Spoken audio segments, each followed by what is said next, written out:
bit closer. You got anything to drink? You do? I got one. Yeah. Cool. All right. What's up, guys? Welcome back to the Counterculture Podcast. I'm your host, Justin, and today I'm joined by my friend Ryan Stetz. What's cracking, dude? Oh man, a lot. A lot? Craig. Yeah. Lots. That's good. Thanks for being here. Thank you for having me. Yeah, of course, man. So Ryan and I have known each other for how long would you say? Well, high school. I mean, Yeah. we met at least there. We probably hung out a couple times. Definitely in college. Yep. And that was at least 10 years ago. I mean, So yeah, years, like probably 14 years or something like that, Probably, right? I'm yeah. 30. How old are you? 33. 33. So dude, damn, time flies by. That's crazy. I'm still friends with quite a few, I'd say actually a lot of people from high school. Yeah. Are you? Well, they're good, like, relationships to keep. Yeah. You're tight. You trust them. You know them, you know? For sure that. Yeah, but I'm also not friends with a lot of people from like high school and college days too. Yeah. For the same reason. For the same reason. Because I don't trust them. Stuff like that. Yeah, dude. So why don't you give a brief synopsis of like who you are, what you do, stuff like that? Okay, well, Let's start with high school okay. and then getting out. Okay. Well, in high school, I wasn't really in sports. I was in bands, so I was a guitarist. So I was in and out of bands throughout high school. Coming out of high school, I did that for about a year, tried to go to college, dropped out. Then I was like, oh, I should probably get my shit together. So I started lifting. That's like at 19 years old, I started lifting. And then I joined the Army Well, you went to college before the Army? for a year. Really? Yeah, I gave it a shot. Shit, I didn't know that. Oh, yeah, it didn't work. It lasted this crazy. long. Okay. That's wild though. That's something that I didn't know. Did you go to like WCTC or like a trade school? UW Waukesha. Okay. Yeah, I was studying music. Nice. So why did you decide to go from school to the Army? Because you could have done a million other things when you figured out that school wasn't it. Well, I got injured at work. It was like some weird. It's a long story, but someone dropped a box of laundry detergent on my thumb. Really? I got like a nasty infection, and I No way. basically had to drop out. And like my grades weren't good anyways. Yeah. So it was like, I'm like, I can't go back to college. Like my grades are so bad. I need to do figure something out, right? Yeah. And so I think Bring that mic just a little Yeah. closer to you. you know Jack Daly, right? Yeah. Mutual friend Jack Daly. Yeah. He calls me up. He's like, oh, I'm joining the Army. You should do it. And I'm like, and then I watched Full Metal Jacket. No. Yeah, and I was like, oh yeah, I'll do it. That looks fun. Shut the fuck up. A movie? Yeah. Okay. All right. Whatever. Sweet. How long were you in the military for? 6 years. 6 years. Why'd you decide to leave?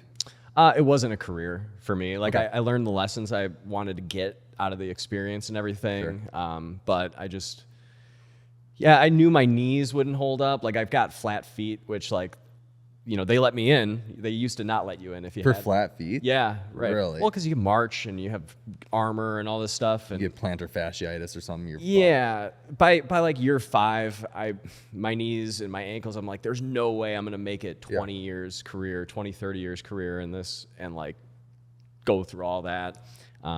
There are a few other things too. I wanted to focus on school, so like once I got back from my deployment and basic, I went back to college. Yep.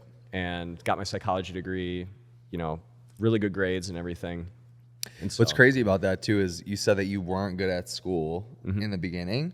I remember you being really into school when you came out of the military. Yeah. And going back. What do you think shifted? Was it like you got the discipline from the military? Well, one of the points of going into the military was to get the discipline so that I could go back to school. It would be paid for, right? Yep.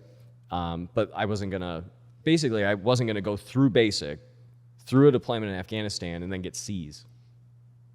Yeah. That would probably look pretty a certain way. Yeah. Not just that, but like after going through that experience, and the whole point of all that experience was so that I could tackle this goal that I failed at the first time around. Yeah. So I just went at it full force, and I was a different person when I came at it. So do you feel like when you made the decision to go to the military, was it partially because you felt like you were lacking discipline in your life? Yeah. Okay. Yeah. And So it wasn't just the Full Metal Jacket movie. it wasn't that kind of got me like Jacked up for it. jacked up for it. Yeah. Yeah. But I knew after going through the experience, I'd be who I needed to be on the other end of it. Sure. And that's what happened. I felt like I got what I needed out of it so that I could come back to civilian life and succeed, because I was not succeeding. Okay. I also was, when I was in college, I was still in bands. Yep. So I think I was like, my focus was split between two things, and music was like my actual passion, not the school. Yeah. So like I got great grades in music theory and like the stuff that I could take and use in my band, but like my math class, my English class, no, I was failing. You're talking about the first time that you went to college? You were still in bands? First time. Okay. Second time I was for like, maybe like 6 or 7 months. I actually got kicked out of that band because I was too dedicated to school. Really? They're like, you'll never tour with us. Like, we can't take it to the next level Yeah. with you in the band. And I'm like, you're right. Yeah. Did they ever end up touring without you? A little. Yeah. A little. Yeah. So Ryan was in a band in high school. Wait, don't tell me the name. Yeah. It's the abbreviated version. Fuck, what was it? Method of Madness. Method of Madness. Yeah, yeah. What did you call it? Mom. Yeah. MOM, Mom. Method of Madness. Mom, that's right. Yeah, and you guys were actually really good. Thanks. Yeah. It was a metal band. Did I say that? Yeah. It was a metal band. They did really well. And typically what you do see with those people is that they are not disciplined at all. Like in bands, right? Like I was in a pretty decently successful band in high school too. We were supposed to go to California and record with this like studio and stuff. And I was not disciplined at all. But the common theme that I see is that passion is the driver. Yeah. Right. And so like you don't necessarily have to be super disciplined because you're gonna get the things done regardless. You're gonna play guitar 7 days a week anyway because you like to do it. Right. It doesn't matter the time. Right. That type of thing. So I guess when you came out of the military. I've always been pretty driven. Oh, okay. So in the bands, that I was in, like Method of Madness, Ryan Cato was in that band. Yep. I was pretty much usually the one. Band practice was at his place because he had the drum kit. It's not like he's gonna bring that somewhere else. But it was usually me saying like, okay, band practice is happening this week at this time. Yeah. Like everyone show up, and Sure. like if they were late, I'd give them a hard time. I was the one kind of making sure that it happened and that we were on schedule and that we were writing the songs. And now I didn't have anything to do with booking shows or anything like that, so I had help with that. Yeah. But as far as like making band practice happen, I was writing the songs, and like they would kind of do their part too, but I would always have stuff to kind of go off of to get us started.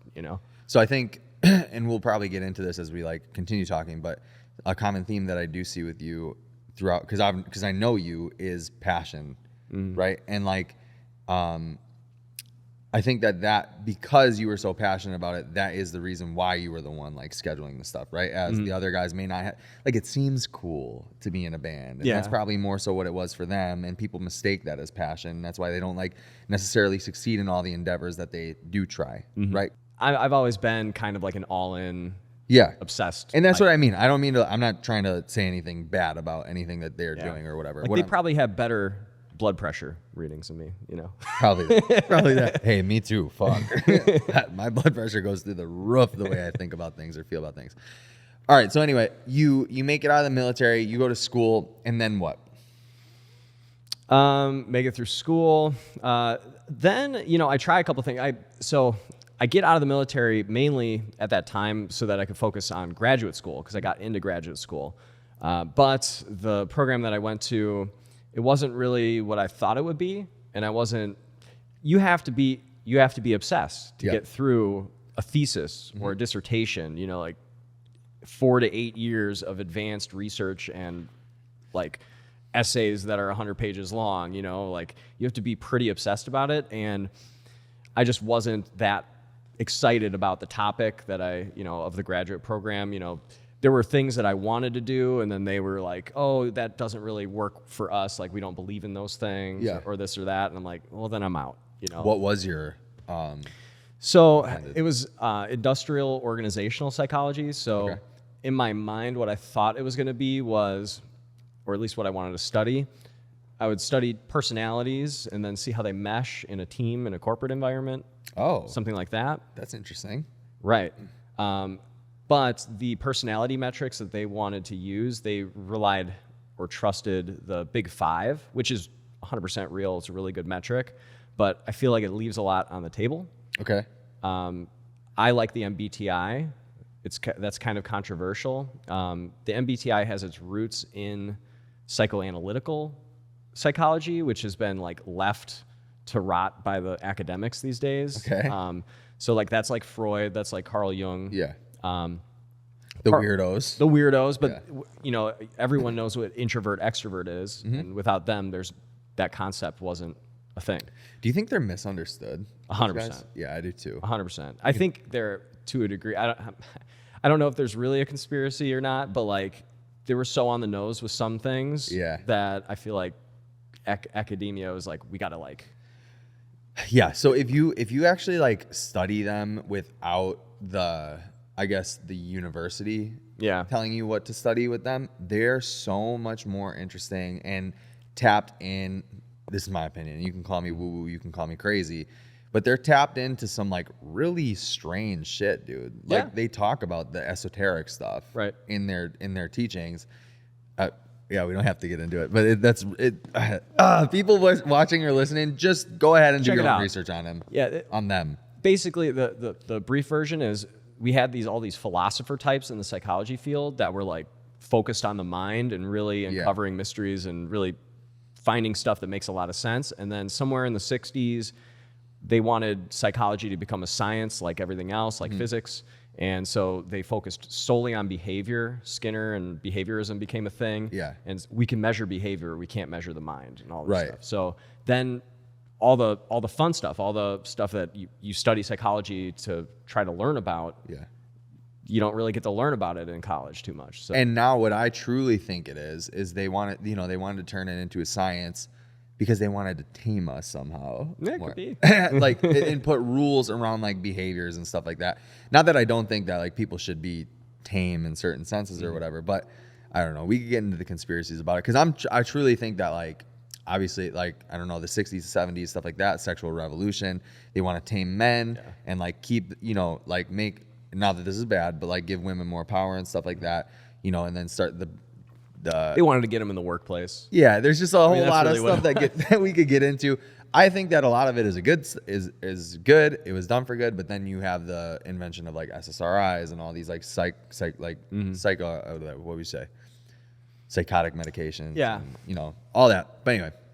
Well, here, kind of a tangent, but so I wanted to study this. I felt like, the MBTI was a good measure of, it's kind of like the 16 personality types. Yeah. There's I don't probably think more that I than even know about that. But I found it really fascinating. It resonated with me, and I felt like it's something I could apply to that sort of thing. But they were like, no, that's woo-woo, it's fake, can't study it. So I'm like, well, then I don't really see how I accomplish what I'm trying to accomplish with the big five.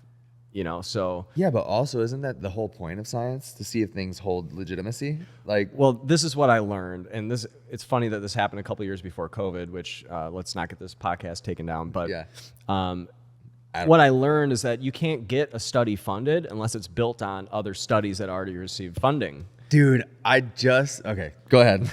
So like, if you have an idea, like a fresh idea, and you think like, oh, I think it would be interesting, even if it fails, even if we find out that this is not real, you can't get it funded. So we just did a podcast with our friend Aaliyah, who's like, she's a CrossFit athlete, she's trying to go pro, whatever. But she was in school for neuroscience, and then she was going to get her PhD in neuroscience. And like, I guess she says like a master's degree in neuroscience, people will be like, what even is that? Because it's like null and void, like it doesn't matter.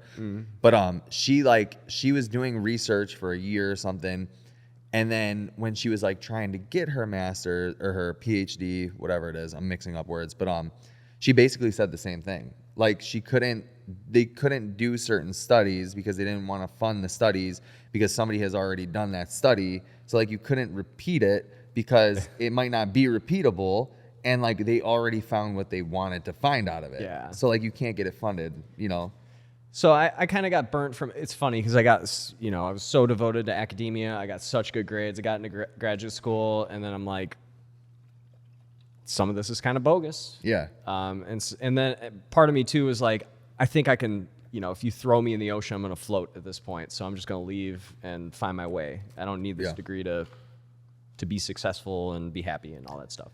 What was that like? Was the changing point literally like you couldn't do the research that you wanted to do? That's the only, because like the classes were hard, statistics was hard. Yeah. And like you had to do like a thesis to get your master's degree. I had to pick something and study that for like 2 years. Sure. And this is the only thing that I could really see myself studying for 2 years. Okay. And it wasn't just that, it was also like just dismissal of like something that I'm pretty sure is a real thing. Just like, oh, everyone knows that's fake. No. Yeah. I'm like, oh yeah, I'm out. Right. I just had a bad vibe about it. Like I'm like, I don't want to be here in 3 years, miserable, knowing that I have to get through one more year. Otherwise, it's all been a waste. So might as well cut it now. For sure. Yeah. Do you feel like throughout that whole process that you were making sacrifices that you didn't necessarily want to make too?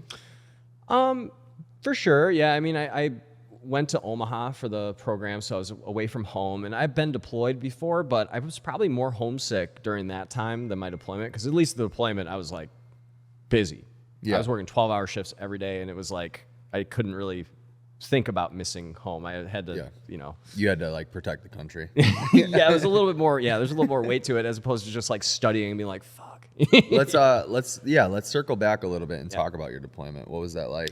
So I was in the military police corps. I was a prison guard. How old were you when you actually got deployed to Afghanistan? 20. You've gone twice. 21, right? 20. I was no, just once. Okay. I think I turned 21. Yeah, I was 21 when I deployed. Wow.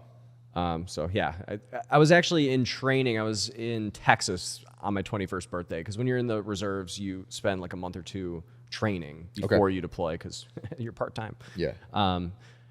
But yeah. So my 21st year was pretty much dry. That's crazy. Yeah. Except for my first year was not. Except for this. I hesitate to tell the story on camera, but if you don't want to, it involved a Listerine bottle full of vodka that went down in one night. Holy shit! Well, I had help from one friend. Wait, like you were in Afghanistan? Yeah, he got like a Listerine bottle full of vodka. He's like, Stetz. I'm like, what? He's like, I got booze. I'm like, really? No way. You want to drink it? I'm like, fuck yeah, I want to drink it. That's hilarious. How did he get it? They just shipped it in. Like they shrink wrapped, like the thing, so it looked like it wasn't open, and it's Listerine, so it's like clear. Okay. And yeah. What the fuck? And we drank way too much, and I got way too sick, and I almost got in trouble. Yeah, did they know? They found out? Well, we're like, eventually we got hungry. Yeah. So we're like, let's get some pizza. So we start driving over to the Dutch side or whatever, where the pizza truck was. And like, we didn't even make it halfway there. Like, I'm like getting sick, and like, oh my god, dude. And we had just worked out like, I don't know, like 6 hours before that. So the last thing that I ate was a strawberry protein shake. Shut the fuck. And the van that we were driving is white, so I'm just like puking this pink. That's like so gross. All over the side. That's so gross. So that was the one degenerate moment of my. Were you not able to drink when you were deployed? No. You can't drink at all. No. So. You're not allowed to really have it in the country. I mean, because it's a Muslim country. You're really not supposed to have it there. But I mean, they did. People did. That's interesting to me. There was a pizza truck. Like there was food trucks on base. Pizza Hut. Yeah, you could get Pizza Hut there, but you had to like go to another part of the base, and yeah. So it's like its own like city. Yeah, kind of. Okay. Mm-hmm. Interesting. But yeah, we ran prisons. I was there in 2011, the year they got Bin Laden. What was that like? I can't talk about it a whole lot. But basically, my unit was split apart the country. Yeah. And we were attached to the same detachment as SEAL Team 6 and like other like Rangers and other special forces. Yeah. So like each base and city had their own group, and they would, go out, grab people, try to take down the Taliban, like find out what they know, get them to narc on their friends, and just take it down. And so, we were in this part of the country, what happened with Bin Laden was on the opposite side of the country. But if, things went down a little bit differently, like if they didn't kill him and he was in a different country instead of Pakistan, if he was in Iran and they captured him, there's a chance he could have ended up in my jail. So did they actually kill Bin Laden? I think so. Maybe. I don't know. Think so, maybe, don't know. They tell me. That's what they told me. What? I kind of do want to dive into conspiracies a little bit because I know that you have like a history of like. Well, here's the thing about that. So yeah, what do you? They told me I knew that they got him before Obama announced it. They said, watch, like the Rangers on my base were like, we got him. I'm like, got who? Bin Laden. I'm like, get the fuck out of here. And they're like, go watch the news. Go watch the news. Turn on the TV. I'm like, whatever, man. Turn on the TV. Big announcement tonight. Blah blah blah. I'm like, no shit. Yeah. They got him. Right. But like, I'm a big pics or it didn't happen guy. And nowadays with deep fakes, I'm like, even if there's pics, I don't know if it happened. Yeah, nowadays. But crazy though, because they were probably using that technology back then too. To a degree. They had, you remember like the Godzilla movie in 2006? Fuck yeah. Well, it's still CGI. Like it's not that far from what we have now. I mean, if you just need to make one picture or something. And as if the government doesn't have this stuff before fucking Hollywood does. You know, right? Well, they probably work together. Exactly. Yeah. So, all right. So we'll probably dive into more conspiracy stuff as we go on too. So you're 21 in the military, which is crazy because at 21, dude, I never could have imagined being in the military. The only time I ever considered it was when I was 26, when COVID was going down. 27. I kind of jumped into it like you would into a freezing. Like pool, you know, like you just did it. Yeah, I was like, I guess this is what I'm doing, and then I just took one step after another until I was in, and it was too late to pull out. But what does that feel like at that age? Like in 20 years old to 21, like that whole time frame. I'm like, because I think personally that they put kids. I have two different opinions on this. I think that, and they oppose each other. I think that most are for sure thrown in too early. You know, into the military or into the school system, stuff like that. Yeah. But then I have this like little piece of me that like, I think maybe every 18-year-old should go to the military for like a year or 2 years. Yeah. I mean, really at the end of the day, you got Russia, you got China. They're putting their 18-year-olds in the military. So if you don't put your 18-year-olds in the military, they're grooming them before you're going to lose the next war. Sure. You know, so you got to have all these young people. They got good knees. They're, you train them up like they recover instantly. Yeah. But yeah, what did that feel like? Like, well, to some degree, it's like, getting your bottle taken away as a baby. Like you have no more freedom. Sure. You really do give up your freedom so other people can have it. Yeah. So I mean, you're just miserable. Like basic training, they just beat you down like with push-ups and calisthenics and ruck marches, and they just push you way past your limits every single day. Yeah. For like, I think it's like a 12-week thing or it's only like a 9-week thing, but it feels like a year. Yeah.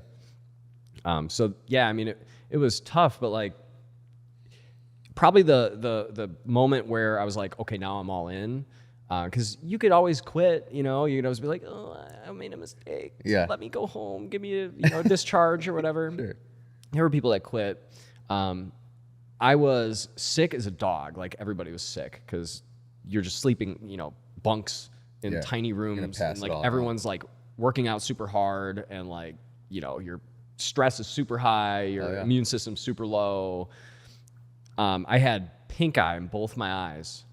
Waking up at 5:30 a.m. I had to rub the crust off my eyes. Yeah. And then go out into like 40-degree weather, 35-degree weather, just above freezing. We wouldn't do physical training outside if it was below freezing usually, or like if it was like below 28, as long as there's no wind. But you would do it? We would only if there's no wind, if it was very cold. But like if it was like too brutal, they would just do it inside. But this was like right on the edge, or like, we're going out. Fuck. We're running 8 miles today. Yeah. 8 miles today. In freezing weather like that? With like ultra pink eye. Yeah. So I got through that. And after that, I was like, I don't know if I can do this. And, another week goes by, I'm getting stronger, just tougher. I heal from it. And I'm like, I'm in now. Like I'm not going back after going through that. Yeah. So yeah, it's tough. I think, every 18 or 19-year-old, I don't think you need to join the military to get that experience, but it works. It works for just about everybody. Yeah. When you're like that young and you're doing this, do you feel like you're missing out on life at all? Do you feel like there are things that like other people are getting to experience that you envy, or is it more so just like I'm doing what I'm doing? I had a lot of fun in high school because I was in bands. Sure. So I had what the experience a lot of people have in college. I had it when I was like 16, 17, 18. Yeah. Okay. So, Makes sense. I had drinking party, I went to drinking party. I kind of did all that stuff already. Yeah. Not that I had it out of my system or anything, but like I had my fun. I had enough fun that I didn't feel like I was really missing out on the college life, especially since I dropped out. So. Yeah, totally. I agree with you, but I also think that it's like a different experience, right? When you're in high school doing all that stuff, and then when you go to college and when you go to the bars and stuff. So one thing that I did when I was younger, and I did this intentionally, people thought I was fucking crazy for it for some stupid reason. I didn't ever get a fake ID because I didn't want to go to the bars until I was able to go to the bars, because I have, since I was young, have looked at life in chapters, right? And I think that's due to my mom, to be honest, because she would always be like, really enjoy your childhood because it's the only time you're going to get to be a child. Don't grow up too fast. And that really stuck with me when I was like 14 years old. I remember thinking like, oh shit, like, yeah, I'm not going to have total freedom at some point, And so like I moved in chapters. So like finally when I got to be 21, it was like bittersweet to like go to the bar for the first time. Like I had gone to like up north bars or whatever, like, but it wasn't the same experience as like going on Water Street. You know what I mean? Like that type of thing. So my mind just got super jumbled. So anyway, yeah, I look at shit like that. For you, so maybe like turning 21 and not going out to the bars and doing that thing. No, not necessarily that's that. When you do it. It could be that, but also I feel like you said that you like had the experience already, right? Yeah. Yeah, I guess that is what I'm saying, is that it would be kind of hard for me. It would have been hard for me, at least then, because like I had waited that whole time. I mean, it's not like I didn't, when I had goals and I had priorities, like I wasn't going to let drinking or going out to the bars get in the way of my fitness, get in the way of school, which was like priority number one, and like other stuff. So I was able to moderate, the amount of partying and the amount of that so that it didn't interfere with any of that stuff. But I mean, yeah, I definitely enjoyed my 20s. And had you always been that way? Like even being in bands and stuff? Being what? Like being in bands, have you always been like, I'm not going to let things get in the way of this goal? Well, when you're in a band, it's kind of like, and I think comics are the same thing, like, drugs and alcohol don't like negatively interfere with that at all. Sometimes they enhance it. But like a girl or something, like would you let anything get in the way of writing music, being in the band, practice? No, and it's the writing the music. That was before I was in shape, so like that's what made me attractive to girls. Yeah. So I mean, so they didn't want me to stop. So right, yeah. They were like, no, I want to sit right next to you while you write that riff. Right. Okay. All right. So then you get your. We're out of the military at this point. No. Let's talk about Afghanistan more. Okay. If you're cool with it. Yeah. All right. So what was that experience like, being away from your friends? Well, you have friends now. You have a brotherhood, right? What is that whole experience like, though, being away from family, being in Afghanistan, across the world or across the plane, whatever you believe? I think when you're younger, you don't really realize just what you're doing. Okay. Like if you were to ask me, hey, would you go do that again, like today? Like, fuck no. Yeah. No way. I'm gonna live. Yeah. I'm not dying. you know. So like I didn't realize, how much danger I was in. I wasn't like front lines or anything like that. I was a prison guard, but I probably had one of the more dangerous jobs in it's called the FOB, like one of the more dangerous jobs on the FOB. Okay. So what's FOB? Forward operating base. Okay. So, I mean, I didn't go past the wire and go out into enemy territory or anything like that, but all the thugs that they grabbed, they would bring them to us. Yeah. And we would have to watch them. That's fucked. I would have to take them to the bathroom, to a porta-john. They have small peepees? I tried not to look. Yeah. But yeah, I mean, now what's interesting about my job... Keyword tried. Tried not to look. There was... Dude, there was a giant, a girl giant. Blanca from Street Fighter? Yeah. Like the green monster guy? That's how this guy was built. Hold on one second. All right, camera is back on. I didn't realize that it was off, but we were just talking about the giant in the jail cell. Anyways, this guy's shoulders were twice as wide as any person I've ever met. Okay. Like Andre the Giant, but maybe a foot shorter. Bigger than me. Wow. Oh, way bigger. Way bigger. Yeah. Yeah, like way too, like, are you human? Yeah. Like you're shaped like a human, but the shape is too big. But are you? Anyways, I forgot how we got to this conversation, but there were a lot of, crazy, prisoners that we had because it was a high churn. Like they would only stay for a few days and then either we'd release them back, or we'd send them up for, more intelligence. So I saw a lot of people come through and you could after a while you could tell who was guilty, who wasn't by looking them in the eyes. Really? Yeah. Yeah, because they had crazy eyes. They had just the psycho, cold eyes where they're not scared, really. Yeah. They're too calm for the situation they're in. The ones that were freaking out.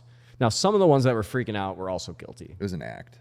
Well, no, they did something wrong and that's why they were freaking out. Okay. But most of the ones that you really had to look out for, you could tell because they were just not afraid of anything. Sure. They're psychos, probably. Yeah. So, do you think that this was, now that you're saying this stuff, do you think that this had something to do with the reason why you went to school for psychology? No, no, because I was already kind of interested in that. That was the only, other than music, that was the only thing that I was, no, I was, kinesiology major first. Oh, really? Yeah, I did that for a year or two, and then I was the mind is so much more interesting than the body. The body's interesting for sure, but without the mind, what's the body? Yeah, I remember you being, I think it was you. No, it was you that told me something about sociopaths and the way that they smile, and you're like, if there's no crow's feet on the eye, they're not smiling with their eyes. Yeah, and that's an indicator of sociopaths. Did you know that before you went to Afghanistan?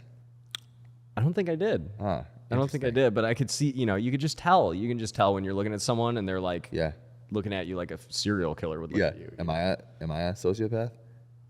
Not at all. Yeah, I don't think so.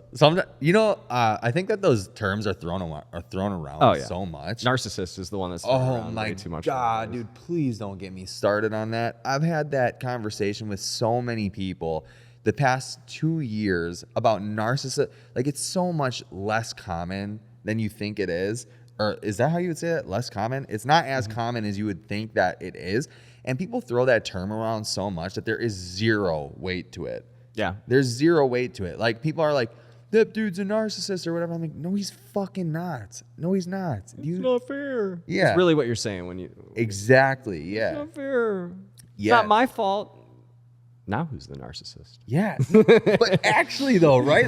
You could make that argument. But I'm perfect, so, it couldn't be my fault. Yeah, exactly. I couldn't have played any hand in this bad thing that happened to me. It's their fault for being so mean and narcissistic. Yes. Dude, I just, no. I've only met, I think, one person who I truly think is a narcissist. And you actually know him. We have close ties with this person. Okay. And he's the one person because I realized from some series of events that happened this year that this person only does nice things to say that they do nice things or for the optics of it, right? That's the only reason that they do it or had done it. They own, everything to them is about image. You know what I mean? So the things that they buy or the reason that they want to have encounters with some people again is to prove that they've done something or whatever it is. Then I'm like, this is fucking weird. When I look at my history with the person. Very political. It's what a politician does. Yeah. And I don't know. Do you think that that's narcissistic?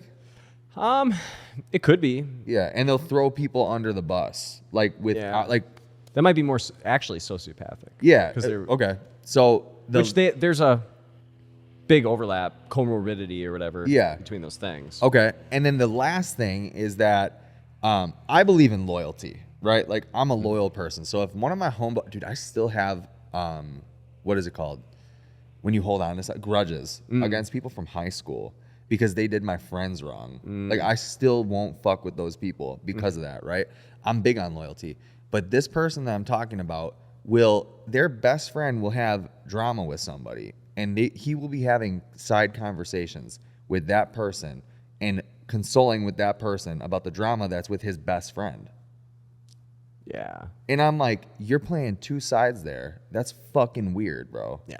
That's fucking weird. I don't talk to the person at all anymore. Yeah.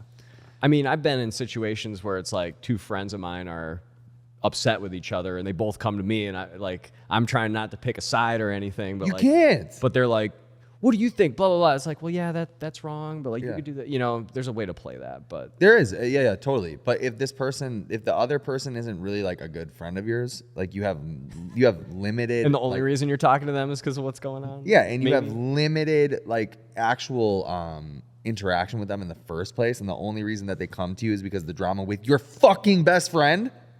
Like, Yeah, and now you're consoling with the bitch. Yeah, some people they just get off on that stuff. That's So weird. That Yeah, I has don't to get be it. sociopathic, right? Or narcissistic. There's something going. Yeah. Yeah, there's something going on with that for sure. I don't know if we're using the right words, but anyway, narcissism, the most overused. Please stop fucking using that Yeah. word because it's likely that you have not even encountered a narcissist.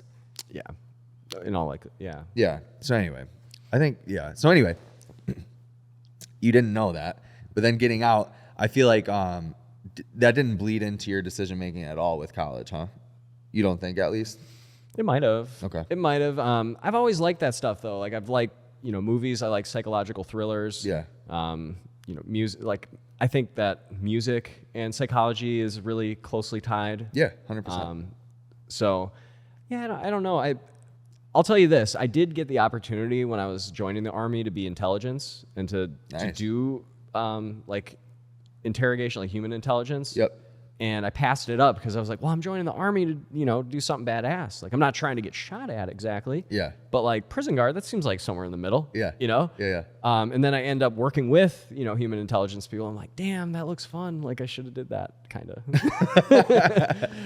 Hey, I think that your path now is much safer and probably Yeah, it's still, I mean, selling cars isn't exactly good for your health, I don't think. Yeah, why don't we get into that? So your journey has been all over the place, I feel. Kind of has. Yeah. After you get out of college, you went into a corporate setting.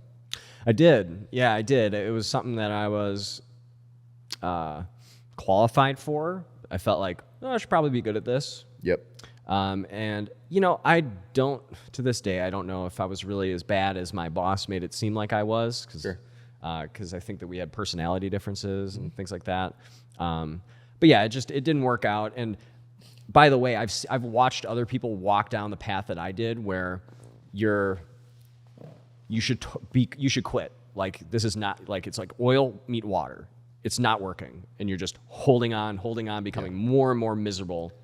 Like Holding on for dear life. yeah, and you're like, but I'm not going to quit. Like, and it's probably like stubborn. You're probably the same way. Like, I'm not going to quit. Like when you got injured, you're like, I'm not just going to not go to the contest or I'm not going to do this. Yeah. It's like, no, you should probably not. Yeah, it's probably wise to not. I pulled out at the very last second. Right. Yeah. So I waited to get fired. Yeah. But the writing was on the wall like 6 months before that. Like, yeah. So if you're in a position, like say you're at a job and you're miserable and your performance is in the gutter, you should probably pull the plug before they pull the plug on you, number one.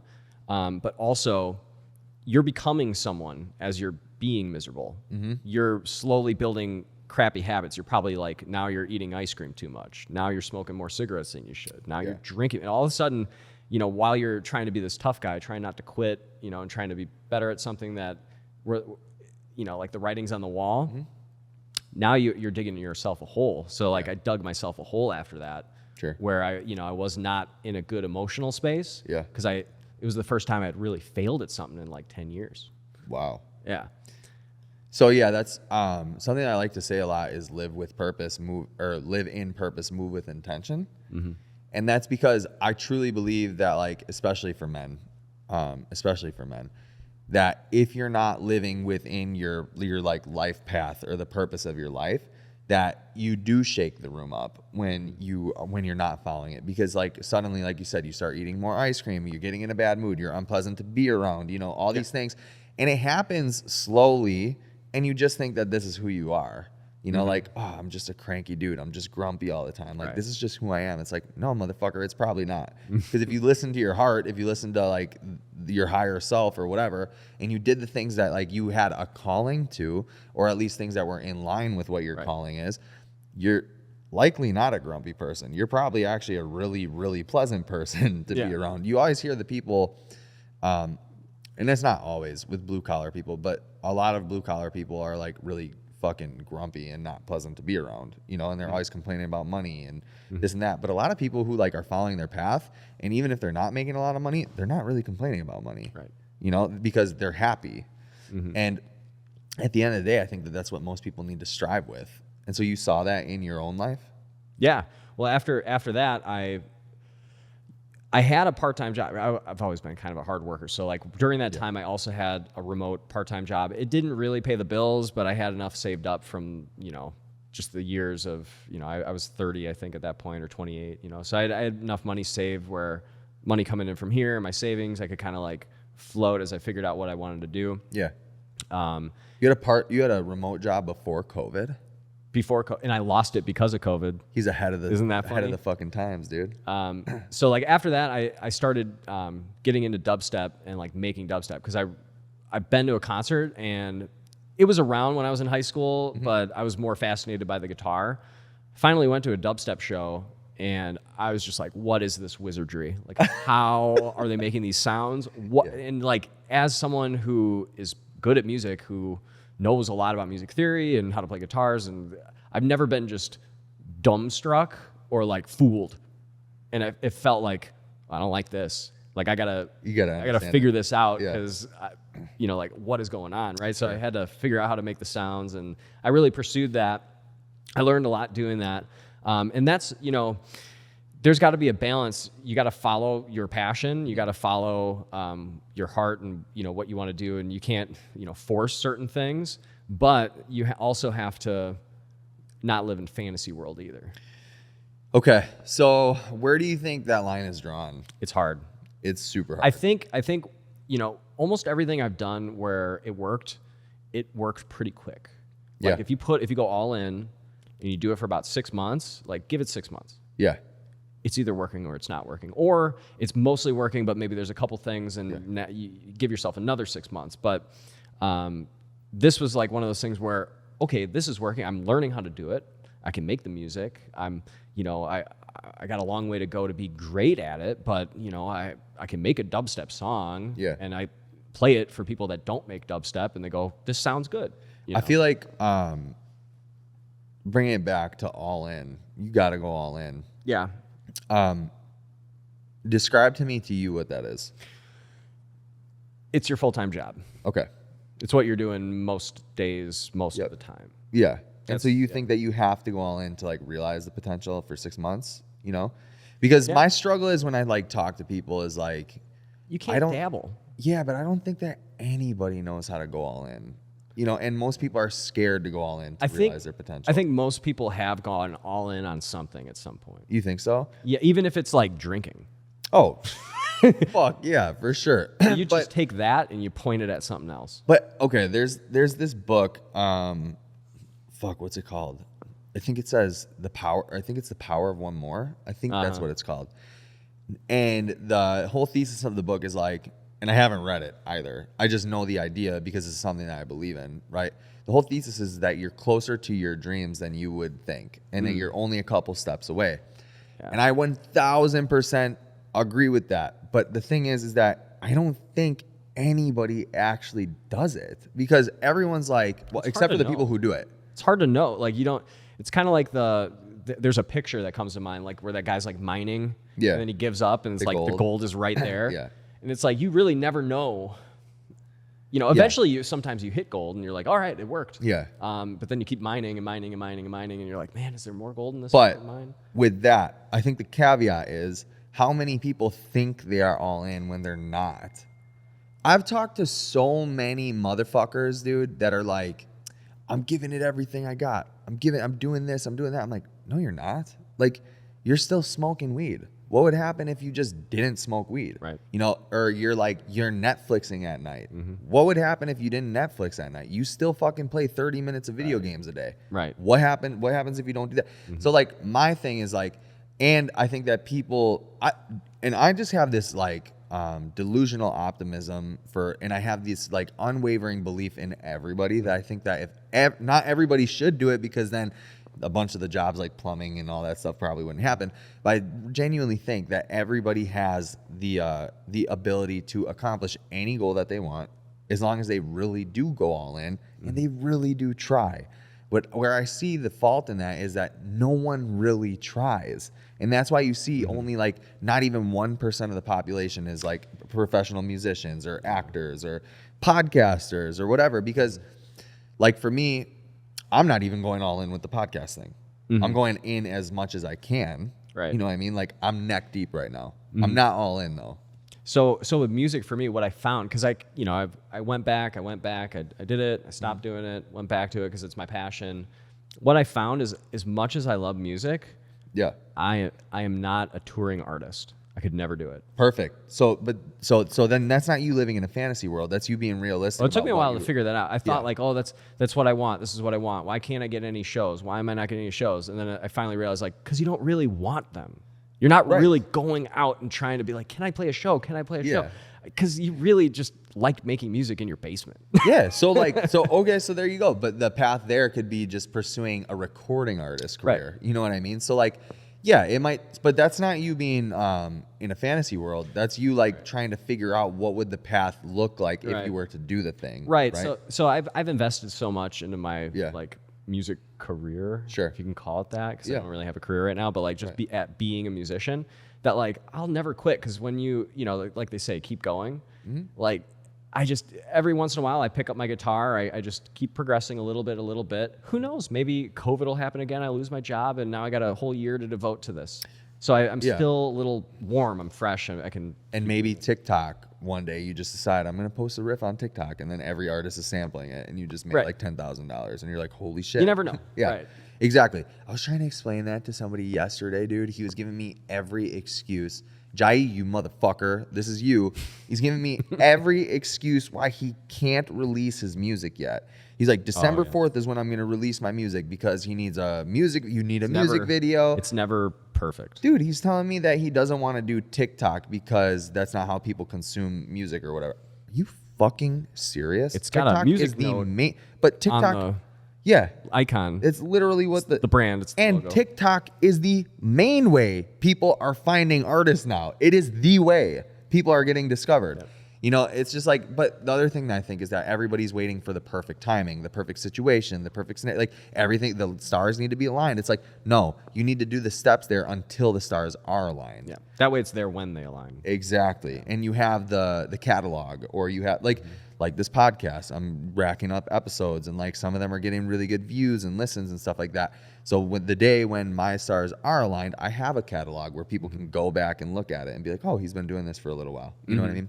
So anyway, we're not here to talk about me. We're here to talk about you, or just have a conversation. Yeah. So you get done with the corporate world. You lost the job. You do music. Oh, then COVID hits. So COVID hits, and my part-time job that's remote, I lose it.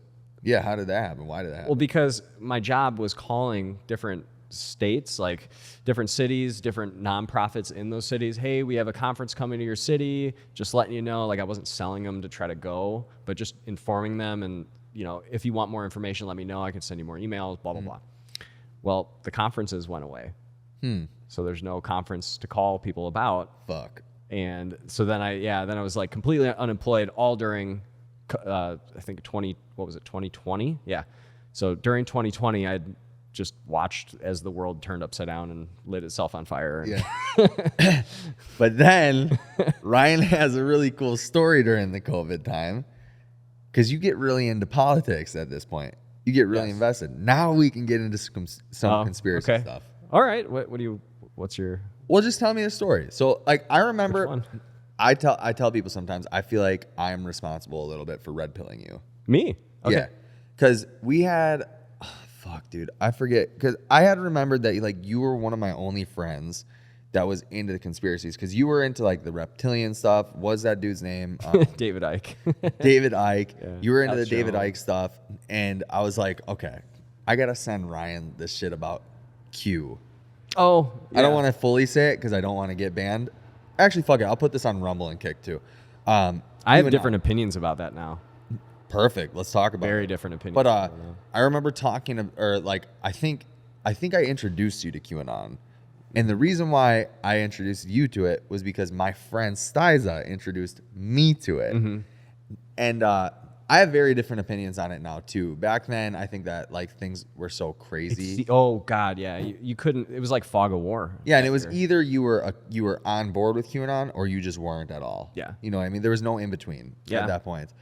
And so anyway, take me down your journey of getting red pilled and. I mean, I've always had a distrust of the government, even when I was in the Army. I mean, I was reading books about stuff while I was in the prison. You know, like about how the deployment that I was on was maybe not completely on the up and up, and you know, it's like, well, yeah, why are we here 10 years after 9/11? What kind of books did you read? Or do you remember what they were? Yeah, I mean, it was David Icke books probably. Where the thing that he's really good at is just showing you like zooming out 100, you know, by 100x or whatever, and just giving you from like 4,000 years ago to today, you know, like how it all ties together and what's the grand conspiracy. It's really interesting stuff, and some of it's just undisputed. Some of it is like silly, potentially silly nonsense. But did you ever read To Behold a Pale Horse? What's that? Did you ever read To Behold a Pale Horse? No. All right. We don't need to talk about it then. All right. So the Q stuff, this is my opinion on that stuff now, is they gave you morsels of truth to earn your trust, and then they led you off a cliff. Okay. Why do you say that? Well, look at January 6th. Yeah. I think that... Wait, who gave you morsels of truth? Probably either the CIA, something like that. Okay. Right? Like they're like, how do we fool... The brothers. How do we fool all these Trump supporters? Yeah. You know, how do we lead them astray? Sure, yeah. And I think that's what it is. Like, let's tell them, you know, give them inside information that like, how did they get this information? Like, it must be legit because they, you know, this is true and blah, blah, blah, right? You think it was a psyop, though? Psyop, 100%, and it's controlled opposition. That's... Yeah, so And if you're familiar with Operation Trust, which was like a Soviet program, it's basically followed that step by step. Really? That playbook? Gain your trust. Yeah, like, oh, the troops are coming. Don't worry. Hold. Everything's going to be fine. You know, like the troops are going to, you know, the military is the only option. Like, you know, and then all of a sudden... You know, like all the stuff that they said wasn't going to happen happens, and you were sitting on the couch. Sure, yeah. That whole time was really crazy to me because so many people poo-pooed the stuff that was being said, like on the Reddits and stuff, you know. And I remember there was one specific thing, and I was getting ready for, was her name Kaylee? Was that the president's? McEnany? Yeah. Yeah, her, like the blonde girl? Yeah, press secretary. Yeah, her. I remember one of the drops had said something about Mickey Mouse and then like 11 o'clock or whatever, or Minnie Mouse or something like that. And it was just funny to me to like hear people poo-poo everything about that movement. And I was like, I wasn't like a QAnoner by any means, but I was like, this is all really interesting shit. You know? Like, even if it's not real, it's just interesting. Like, it's fun. You know what I mean? Well, there's enough truth to it to be convincing. Yeah, for sure. You know? But like people still to this day will not admit that there was truth in it. But the one instance that was like, okay, something's happening here for me was they said something about like her press conference, Minnie Mouse, and like an exact time. The clock in the background. The clock in the background. I was like, you motherfuckers that don't believe any of this stuff. Like, how can you, like, this, when does something stop becoming coincidence? Right. You know, I think that's something that they used to say, right? Right. But yeah, when does it? And I was like, holy shit. This is it. Like, this is really happening. Right. Yeah. Yeah, I don't know what to make of it now. I mean, really, I'll tell you this. Like, if you look at this, I saw something recently that was really interesting. I think it was on Patrick Bet-David's podcast. PBD. He showed corporate funding for presidential candidates going all the way back to, like, Bush Sr. or something like that. And, like, on average, over the last, 30 years, each candidate was getting anywhere from, like, and I might get these numbers wrong, like 800 million to 1.2 million backing them, trying to like 800,000, you mean? Yeah, no, 800 million, like total. Yeah, dude, a presidential campaign? What? Oh yeah, like all the corporations contributing and like major donors, it adds up to like $1 billion for each. Wow. I think correct me if regardless, they're getting. I'm using rough figures here so that I can illustrate this point. So he showed, Hillary Clinton, Donald Trump, Bush, all these people, right? It's right around 100, like $1 billion. Biden, 2020, double that. So normally you got half the corporations backing one candidate and half the corporations backing the other candidate. Some of them are backing both. Yeah. But like it's split between the two. 2020, all behind Biden. Jesus Christ, dude. So if that doesn't tell you, like, up until now, I'm like, I don't know if Trump's an outsider or not. Like, it seems like he is, and I want to believe he is, but like maybe he's not. After seeing that, I'm like, he is. Like, yeah, he has some special interests. Yeah, he has some rich people and corporations that are behind him, but the vast, vast, vast majority are trying to anybody but him. They're going to put their money behind anybody but him. Oh, dude. Yeah, because I have my stuff about Trump too, where I'm just kind of like, at this point, I'm totally dissociated from politics 100%. Yeah. Just because I'm like, it doesn't affect my day-to-day. No, it doesn't. And the people that care so much that think it does affect your day-to-day, it literally does not. Maybe one day will it. It can, but like, what are you able to do about it? Like, right. COVID affected everybody, but like, how are you ever going to stop that from happening to you? Yeah, and like, I guess the argument could be made. Yeah, the argument could be made that like, if one person starts, another person will join, another person will join, another person will join. But if you're not going to be that person to start it, you probably shouldn't bitch about it. Yeah. Right. Like, so like for me, I'm not going to be the person that like, if COVID happens again, that's going up in arms and like trying to figure out how to like fight against it. Mm-hmm. I'm literally going to be in my house trying to figure out how to make more money. Right. You got to free yourself from that. Exactly. Like, I don't want that responsibility. I want to take care of my family, my friends, and just fuck, dude, maybe figure out how to buy a bunch of land and just live together. You know what I mean? But like, yeah, so I've dissociated myself, but the Trump thing kind of throws me off a little bit because I am in the same boat where I'm like, or in the same boat that you were, where I'm like, I don't know, is he corrupt? Like, Oh, he is. Yeah. But like, everyone is at that level. Yeah, for sure. You're not going to get a presidential candidate that doesn't have, like, you can't, it's kind of like the Mr. Olympia. Like, you don't get on that stage without doing steroids. Yeah, no, true. Like, it just doesn't happen. Can't. Yeah. It just doesn't happen. So like, yeah, I mean, you're not going to be 100% satisfied with whatever candidate. And like, am I 100% satisfied with Trump? Fuck no. Yeah. But I know what forces in this world are trying to like turn the screws on you constantly, that are trying to start wars and wreck our economy for the middle class and all this stuff. And it's not him. He didn't start any wars. Economy was good. I mean, the proof is in the pudding. Yeah. I got to start this one more time. All right. So then, here, the last little touch on conspiracy stuff, I guess. Yeah. Who do you think, or why, is like pushing the knobs and twisting the buttons and all that stuff? Who do you think is doing it, and why? I mean, defense contractors is probably number one. Yeah. Pharmaceutical companies is probably number two.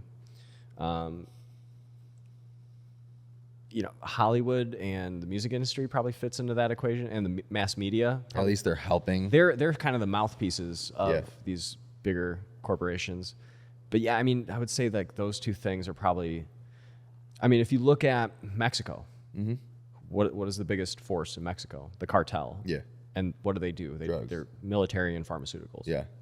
So I think that America has just the same things happen. It's just they have like nicer suits. What do you think the point is? Money. Why? Oh man, well, when you're kind of like how you can't get on stage, Mr. Olympia, without doing steroids, you can't get presidential, without being a little corrupt. You can't amass that much wealth, especially by like, selling arms. Yeah. Without being kind of psycho. So do you think like the whole goal though is just money? Because talking about PBD on Joe Rogan's podcast recently was like, at some point it's got to be more than just money. It's got to be like power, influence, whatever. Well, if they can suck all the money out of the bottom half of the country, then they can completely control the bottom half of the country. I really don't think, a lot of people think like, oh, we're in a recession and like the economy is going to collapse. I actually don't think that's going to happen anymore. I think 2024, you're going to see a big rally because they have to make Biden look good. That's part of it. But also, they're the corporations. They don't want to crash their economy. Yeah, totally. If they can make people, like, if they can grow wages, for instance, finally, so everybody can afford to live, then if money doesn't matter, then they can, like the saying, go woke, go broke. Well, if no one's broke, no matter how woke, then they can go as woke as they want. Yeah, true. That's true. So that's why I think they're printing all this money, because it's gonna be like golden handcuffs. So why do you think they want people to be so woke? That's tough. I think that there are a lot of parallels you can draw between like what we're calling woke and what these corporations are doing and the culture wars and stuff like that, and what we saw in communist China and like communist Russia. Yeah. I think that they're trying to get, change tracks for the country. Like imagine a train. If we can get on the woke tracks, then we can get onto the socialist tracks, and we can get onto the communist tracks. Like if we can start there, then that's one step towards that. But it would be more like corporate communism. Yeah.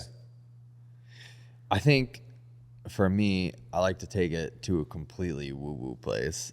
And I'm like, is there like a battle of good and evil going on? Yeah. Oh yeah. I think it's like a spiritual war. I agree I think that there's a level of that too. Yeah.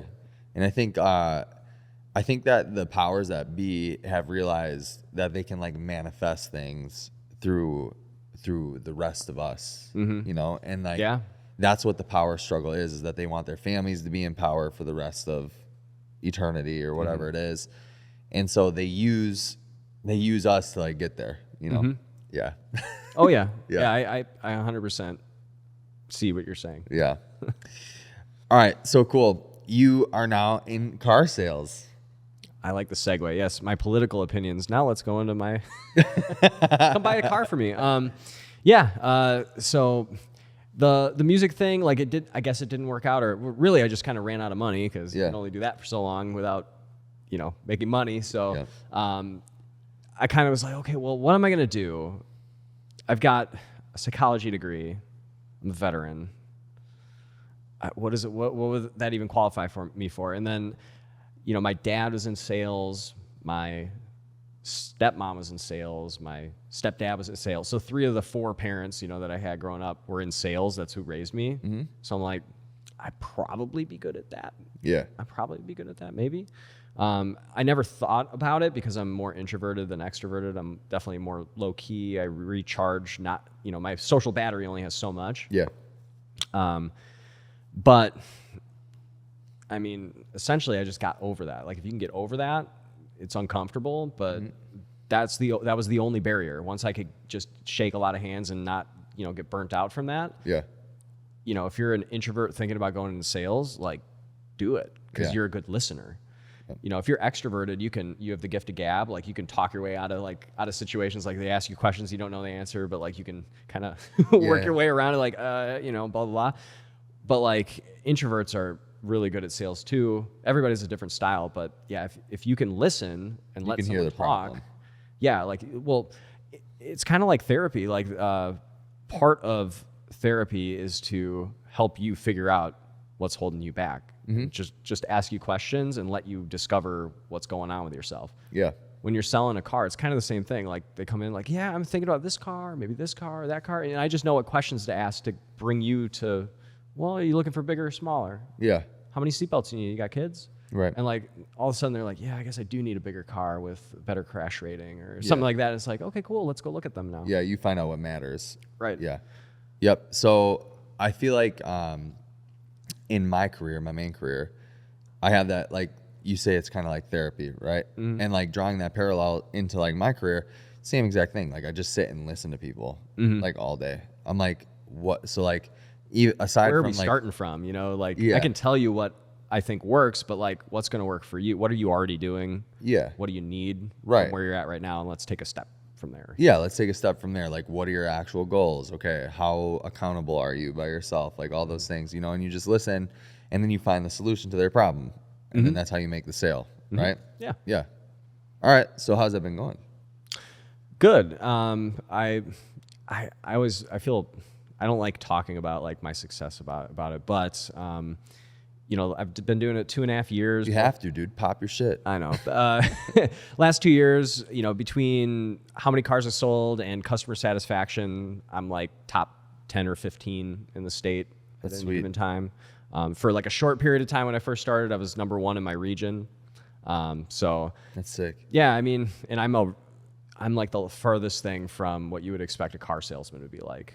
Not doing lines of blow on your desk. No, I don't even really drink energy drinks. Like maybe on Saturdays, that's about it. Sure. But like, and I'm not like a vulture, like out in the lot, like scanning my lot, Dude, like waiting to pounce or whatever. I'm very low key. I just help people buy. Really, like if they're in a dealership, like it takes a certain amount of courage, generally speaking, to even walk into the car dealership.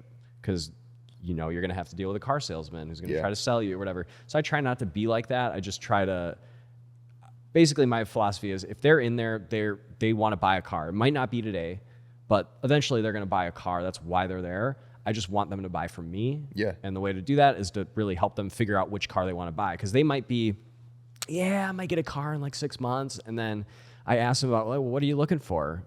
Financially, what are you trying to accomplish?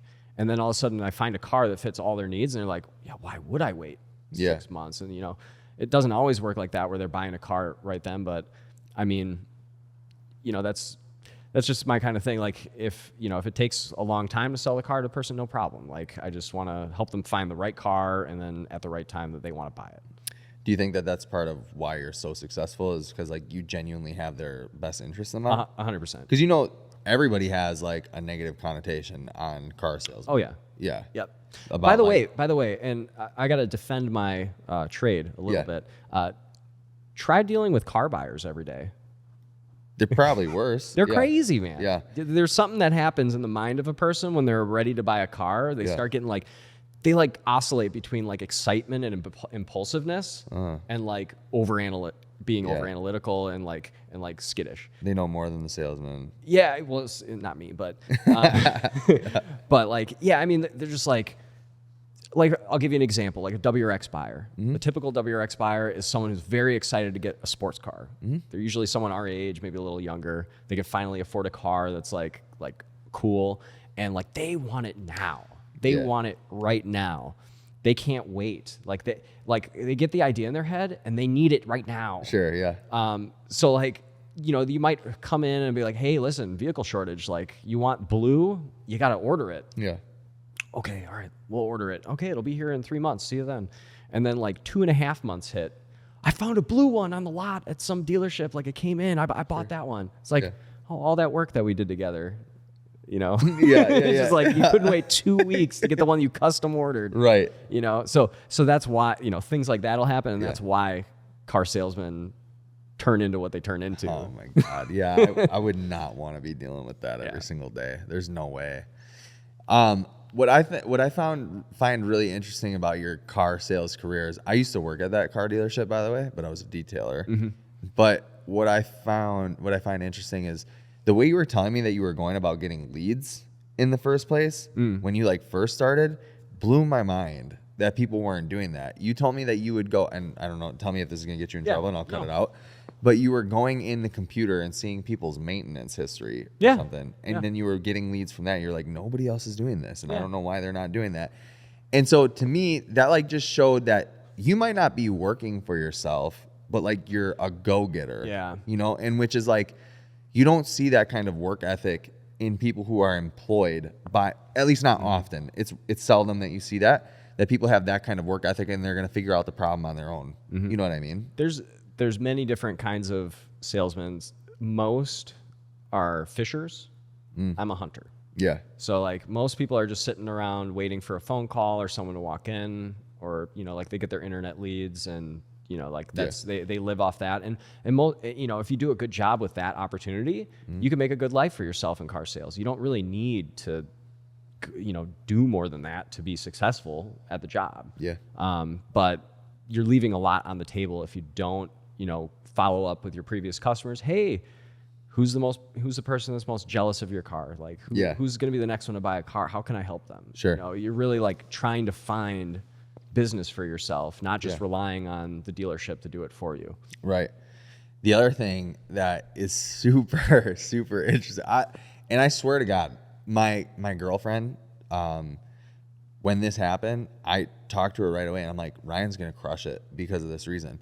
You created an Instagram for your car. I'm just gonna call it car sales business, for your sales business. And that was something that blew my mind too, because I was like, dude, he's creating a brand. Yeah, you got to treat it like it's your business. Yeah. I mean, this is the nice thing about what I do, or like sales in general is like, imagine you have a business and it's like a army. It's an army. Yeah. The salesmen are like the Marines. They're like the frontline people that are like, people come in, like the enemy or like the customer comes in and they got to handle them, right? Yeah. And, you know, detailers are kind of like, you know, like the supply, like the army supply guy. Like they're the support system around that. But like the primary thing that's bringing in business and that's driving business, closing deals, making money for the business is the salesperson. Yeah. So I really feel like it is my own. I treat it like it's my own business. Yeah. And you like, should. I try to treat, you know, like the dealership, like how would I want me to spend my time if I owned the business? Right. Yeah. I have the benefit of not having to worry about, you know, losing money or, you know, I lose time. Yeah. You know, I can lose time, but I don't have to worry about overhead or employment or, you know, cleaning, you know, but like all the stuff that I can control, like I treat it like it's my own business.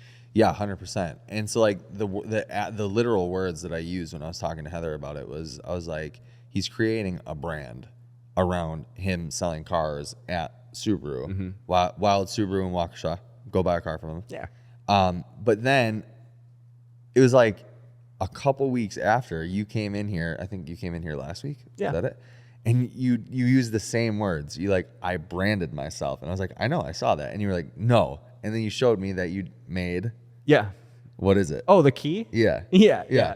And that you have a slogan too. Right. Yeah. I heard someone, they branded themselves. They were, I forget his name. Like it's maybe Dan, the one-eyed car guy. Yeah. He has like a eye patch, and I'm like, that's funny. God, that's so genius. Like it helps you remember, because that's the one thing. Like I forget what the statistic was. It was something like 80% of people that buy a car don't remember their salesman's name a year later. And I'm like, I am not going to be one of those 80 to 90% of salesmen where my people forget me. I'm going to be memorable. Right. So I don't dress like the other people do. Yeah. I don't talk like the other people do. And yeah, I mean, I try to go the extra mile. Like I had this key made. It says "Buying with Ryan." Yeah. On that's it. sick. Kids love it. Yeah, fuck yeah. Dude. Kids that's love sick. it. I bet you the adults love it. A lot of the adults they hold love that it too. key with pride. Yeah. That's sweet, dude. So long story short, he's crushing it in the car sales biz. But it's a testament to, it seems like in every single avenue that you've been in throughout your entire life, music, military, school, even your fitness life, I feel like, and now car sales, that you really do get after it. Yeah, I hate losing. Yeah. I hate feeling like a failure. I think we all do. Yeah. I think not most. I think some people are better at ignoring that feeling of failure than I am. Yeah. Like even if I'm getting like, you know, obviously not everything's school, but like if I feel like in life I'm getting a B or a B- in something, that might as well be an F. Like it's just not up to my standard. I agree with you. There's certain things that I like, you know, that aren't a priority to me, but like, you know, the major things like my fitness and health, my career, you know, my family life, my wife, you know, like that stuff. Like I that's the most important stuff. And if you're not knocking it out of the park in those dimensions, like get to work to do that, because it's going to make your life so much easier and so much better. It might be hard work. Yeah. You know, like I wake up early. I actually listen to like car sales training videos, you know, pretty much every day lately, just to kind of, you know, warm up my brain and be ready for the day and everything. But, you know, you just build up good habits over time. Yeah, that's great. So with that, the way that I end out the show is I ask 3 questions. Are you ready for the questions? Yeah. And you just kind of answered one, actually. Okay. What is your biggest goal for the next year? My biggest goal for this year is to really have such a good experience with my customers that I start getting a lot more referrals from them, where they're like, they got to tell people like, oh yeah, you're going to buy a car, like go see Ryan. Like I want to get that going, because that's that could double my income, that could double my life. You know, Yeah, like 100%. if every car I sell, like I get another car sale out of it, so I'm really focused on trying to like create a good customer experience and, you know, just make that a reality. Part of it's that Instagram, getting my name out there, sharing videos and things like that. But yeah, that's been my focus lately, is to really just get good at that. Nice, dude. The second one is, what are you willing to sacrifice for that goal? I'm already sacrificing things for that goal. I do not drink, really. I mean, Saturday night. So car business, I get every Saturday night and Sunday off. So that's awesome. You know, like I can live with that. Yeah. So I don't really drink during the week. Like now that I'm done with my cut, I might have a couple beers on like a Wednesday or something, you know, day before my day off. But getting crazy, man. But yeah, I wake up early, I train, I learn, I try to learn and constantly improve. And, you know, I'm not hanging out all the time with people. I'm not socializing because I'm an introvert. So my social battery needs to be for selling cars. Yeah. It needs to be talking to customers. So yeah, I mean, I'm already that's kind of what I've been sacrificing lately is just time in the morning. I've been going to bed early, waking up early so I can get just better and learn new things. Yeah. Quick question before we get to the next one. Do you look at that stuff as a sacrifice or no? Or is it kind of like this is the phase of life you're in? No, I don't see it as a sacrifice. It's making me stronger and better and happier. And it's going to lead to me being happier. So yeah, I guess I'm kind of sacrificing, but like, I don't want to be hungover. Yeah. I don't want to, you know, make bad decisions or right. You know, things like that. So no, I don't really. Another thing, I love dubstep, right? Mm-hmm. A lot of the dubstep shows happen on Friday night, but we have our Saturday morning sales meeting at 8:45 a.m. and that's the day that people come in and buy cars. So I have to be on point. Right. So I don't go out to shows on Friday nights, even though I'd love to. Yeah. The DJ gets on stage that I want to see at like 1 a.m. Dude, I'm a pumpkin at that point. I can't. Fuck that. I'm 33. It's dubstep life. It's a different life. Yeah. You go to a pop punk concert and everything's done by 10. Right. You know? Yeah. All right, cool. And then the last one is, what are you not willing to sacrifice to achieve the goal? My health and my strongest relationships, like family, you know, my closest friend. Like I'm not gonna sacrifice those things because that's my anchor. Like I can leave car sales tomorrow and start from scratch selling solar panels or real estate or something like that. And as long as I have my health and my family and all that, like as a foundation, I can just, you know, within a couple of years, I'll be right back to killing it, you know, and whatever else I do. Katie included in your family? Katie, absolutely. Yeah. Sweet. Dude. That's his wife. Yep. Well, man, I really appreciate you giving me your time and being on the pod. Mm-hmm. So thank you so much for that. Thanks for having me. Everyone, like, subscribe. We'll catch you in the next one. Thanks for listening. Peace out. Goodbye. Dude, I love that. That was really good. Thanks. It felt like it flowed super